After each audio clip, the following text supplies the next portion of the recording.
Hello दोस्तों, मेरा नाम है अनुज और मैं आप सभी का वेलकम करता हूं अपने इस चैनल पे। दोस्तों, आज मैं आप लोगों के साथ शेयर करूंगा इंडियन पीनल कोड का एक बहुत ही important topic, kidnapping and abduction, जो कि अपने आप में ही बहुत कंफ्यूज करने वाला टॉपिक है। इसलिए आज हम पढ़ेंगे इस टॉपिक से रिलेटेड इंडियन पीनल कोड में सेक्शन 359 से लेके सेक्शन 369 तक के सेक्शंस को। ये टॉपिक इसलिए भी ज़रूरी है क्योंकि इन दोनों, किडनैपिंग और एब्डक्शन, इन दोनों को ही लेके लोग अक्सर कंफ्यूज रहते हैं। क्योंकि आमतौर पर लोग ये सोचते हैं कि किडनैपिंग सिर्फ बच्चों की हो सकती है, बड़ों की किडनैपिंग नहीं हो सकती है, और एब्डक्शन सिर्फ बड़ों की हो सकती है, बच्चों की एब्डक्शन नहीं हो सकती। और साथ ही साथ एक चीज़ और कि साधारणतः लोग जो किडनैपिंग को अपहरण से जोड़ के देखते हैं, जबकि किडनैपिंग के लिए लॉ में जो शब्द है वो है व्यपहरण, और अपहरण के लिए इंग्लिश में जो वर्ड है वो है एब्डक्शन। इसलिए आज हम इन दोनों को अच्छे से समझेंगे और जानेंगे इन दोनों के बीच के डिफरेंस को। लेकिन आप सभी से एक रिक्वेस्ट रहेगी कि अगर आप इस तरह की और भी इंफॉर्मेटिव वीडियोस देखना चाहते हैं तो प्लीज़ इस वीडियो को ज़्यादा से ज़्यादा लाइक कीजिए और चैनल को भी सब्सक्राइब कीजिए। चलिए अब अपने टॉपिक की तरफ बढ़ते हैं और जानते हैं किडनैपिंग और एब्डक्शन और उनके लिए दी गई पनिशमेंट के बारे में। तो सबसे पहले किडनैपिंग की बात करते हैं, जिसके बारे में बताया गया है सेक्शन 359 से 361 तक। और सेक्शन 359 में सिर्फ ये बताया गया है कि किडनैपिंग कितनी तरह की होती है, और किडनैपिंग को क्लासीफाई किया गया है दो कैटेगरी में, जिसके बारे में बताया गया है सेक्शन 360 में और सेक्शन 361 में, किडनैपिंग फ्रॉम इंडिया और किडनैपिंग फ्रॉम लॉफुल गार्जियन। तो सबसे पहले किडनैपिंग फ्रॉम इंडिया को समझते हैं।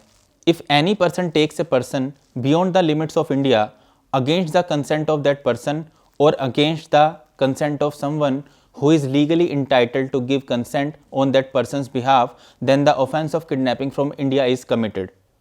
अगर कोई व्यक्ति किसी व्यक्ति को उसकी कंसेंट के बिना या फिर ऐसे व्यक्ति की कंसेंट के बिना जो उस पर्सन की तरफ से कंसेंट देने के लिए लीगली ऑथराइज है, उनकी कंसेंट के बिना उस पर्सन को इंडियन टेरिटरी से बाहर ले जाता है, तो ये ऑफेंस कहा जाएगा किडनैपिंग फ्रॉम इंडिया।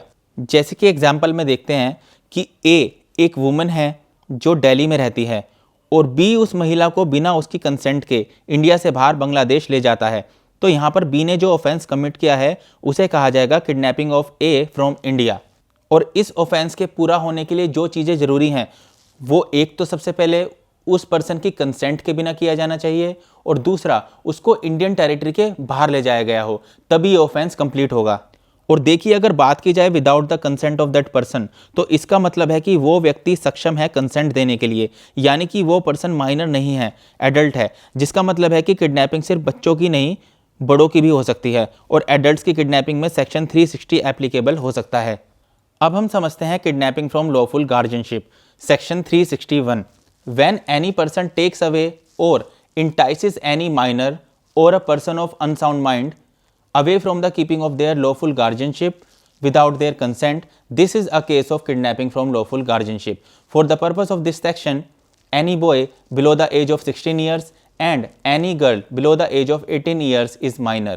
यदि कोई व्यक्ति किसी माइनर को, और माइनर से यहाँ पर मतलब है अगर एक बॉय है तो 16 साल से कम, और अगर एक लड़की है तो 18 साल से कम, तो ऐसे माइनर को या फिर किसी अनसाउंड माइंड पर्सन को बहला फुसला के, इंटाइसिस मतलब बहला फुसला के दूर ले जाता है उसके लॉफुल गार्जियन की पहुंच से, वो भी उसके लॉफुल गार्जियन की कंसेंट के बिना, तो ये केस कहलाएगा किडनैपिंग फ्रॉम लॉफुल गार्जियनशिप। और देखिए यहाँ पर जो लॉफुल गार्जियनशिप के बारे में बताया गया है, अब देखिए एक होता है लीगल गार्जियन और एक होता है लॉफुल गार्जियन। लीगल गार्जियन होते हैं, जैसे कि मान लीजिए मैं हूँ, मेरे जो पेरेंट्स हैं वो होंगे मेरे लीगल गार्जियन, और लॉफुल गार्जियन का मतलब है जैसे कि रिलेटिव्स, टीचर्स या जो भी देखभाल कर रहा है वो व्यक्ति। जैसे कि कोई अगर पर्सन हॉस्टल में रहता है तो उस हॉस्टल का जो वार्डन होगा वो होगा उस व्यक्ति का लॉफुल गार्जियन। लेकिन ये जो सेक्शन है, section 361, kidnapping from lawful guardianship, यहाँ पर किडनैपिंग सिर्फ बच्चों की हो सकती है, एडल्ट्स की किडनैपिंग यहाँ पर नहीं हो सकती है। और इस ऑफेंस को पूरा करने के लिए जो इसेंशियल चीज़ें हैं वो कुछ इस तरीके से हैं, जैसे कि टेकिंग अवे और इंटाइसिंग, बहला फुसला के किसी को दूर ले जाना, कोई माइनर हो या फिर कोई अनसाउंड माइंड पर्सन हो, लॉफुल गार्जियनशिप की पहुंच से दूर ले जाना, लॉफुल गार्जियन की कंसेंट के बिना। चलिए इसको भी एक एग्जांपल से समझते हैं। एक लड़का है जिसकी आयु है 13 साल, वो रहता है अपने लॉफुल गार्जियन के साथ जो कि है जेड, और बी ए को कन्विंस करता है अपने साथ उसके घर में रहने के लिए, वो भी उसकी मदर जो कि है जेड, उनकी कंसेंट के बिना। तो अकॉर्डिंग टू सेक्शन 361 बी ने जो ऑफेंस कमिट किया है वो है किडनैपिंग फ्रॉम लॉफुल गार्जियनशिप, क्योंकि बी जो है वो ए को अपने साथ ले जाता है, वो भी उसके लॉफुल गार्जियन की कंसेंट के बिना। इसके बाद नेक्स्ट हम समझते हैं सेक्शन 362 एब्डक्शन के बारे में। When a person compels a person और induces a person to move from one place using deceitful means or force, it is a case of abduction.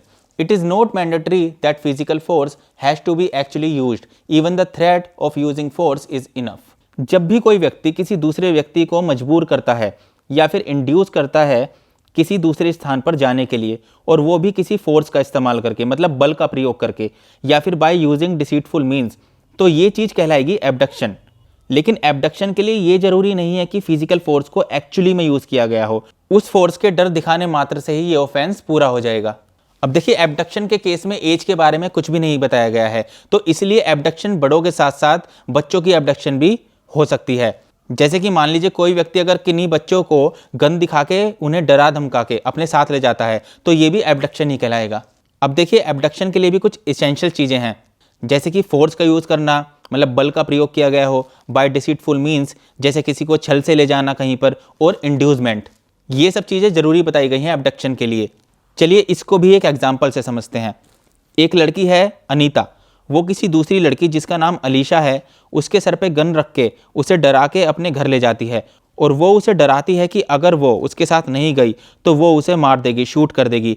तो ये जो केस है वो कहलाएगा केस ऑफ एब्डक्शन, क्योंकि भले ही उसने फिजिकल फोर्स का यूज़ एक्चुअली में ना किया हो, लेकिन उसने सामने वाले के मन में एक डर पैदा कर दिया कि अगर वो ऐसा नहीं करती है तो वो उसे मार देगी।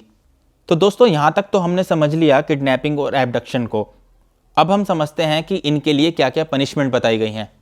तो देखिए, किडनैपिंग के केस में जो पनिशमेंट बताई गई है वो बताई गई है सेक्शन 363 के अंदर।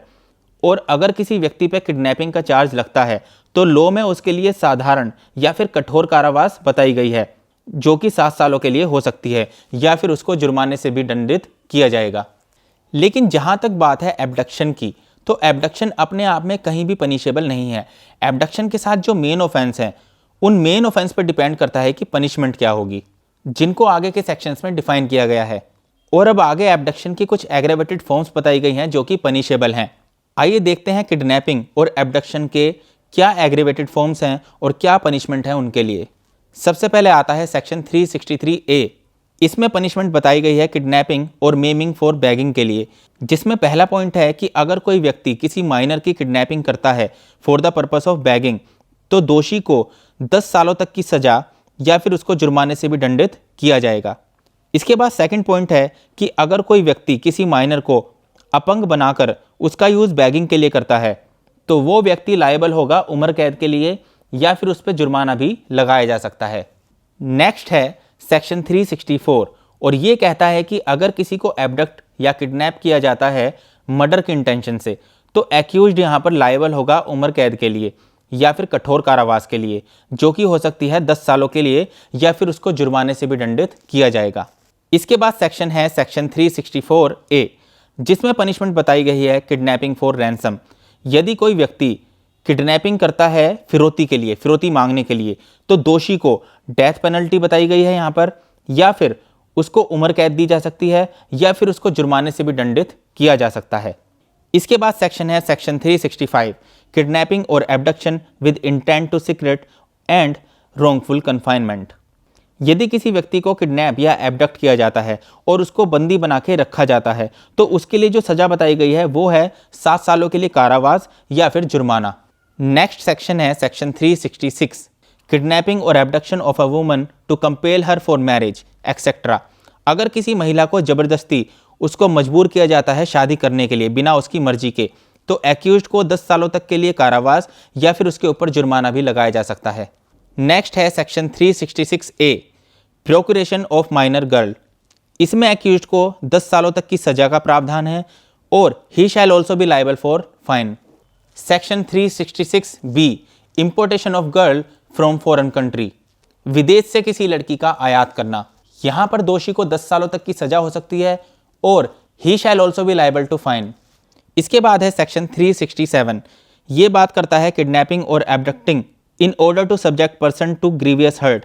अगर किसी व्यक्ति को गंभीर रूप से पीड़ा देने के लिए किडनैप या एब्डक्ट किया जाता है तो ऐसे व्यक्ति को 10 सालों तक की सजा या फिर shall also be liable to fine. इसके बाद सेक्शन है सेक्शन 368, जो बताता है कि अगर किसी व्यक्ति को छुपा के या बंदी बना के रखा जाता है और अगर किसी व्यक्ति को इस बारे में जानकारी होते हुए भी वो छुपाता है तो उसको भी सेम सजा देने का प्रावधान है जैसे कि अगर उसने खुद ने ये ऑफेंस कमिट किया होता। इसके बाद जो लास्ट सेक्शन है वो है 369, किडनैपिंग और abducting a child under 10 years with intent to steal from its person. अगर कोई व्यक्ति किसी 10 साल से कम उम्र के बच्चे को किडनैप या एब्डक्ट करता है कोई भी मूवेबल प्रॉपर्टी बेईमानी से लेने के लिए तो ऐसे व्यक्ति को 7 सालों तक की कारावास का प्रावधान है या फिर he shall also be liable to fine. तो ये सभी सेक्शंस जो मैंने अभी आपको बताए, अगर इनमें से किसी भी इंटेंट के साथ एब्डक्शन को कमिट किया जाता है तो दोषी पनिशमेंट के लिए लायबल होगा। तो दोस्तों आज की इस वीडियो में हमने किडनैपिंग और एब्डक्शन के बारे में अच्छे से समझा, कुछ इंपॉर्टेंट सेक्शंस के बारे में हमने बात की। आशा करता हूं कि इस वीडियो के द्वारा किडनैपिंग और एब्डक्शन के बीच के डिफरेंस की जानकारी आप लोगों को मिली होगी। वीडियो पसंद आई हो तो वीडियो को लाइक ज़रूर कीजिएगा, ज़्यादा से ज़्यादा शेयर कीजिएगा और चैनल को भी सब्सक्राइब जरूर कीजिएगा। मिलते हैं आपसे किसी नेक्स्ट वीडियो में लॉ के किसी और इंटरेस्टिंग टॉपिक के साथ। तब तक के लिए bye bye, take care and thanks for watching the video.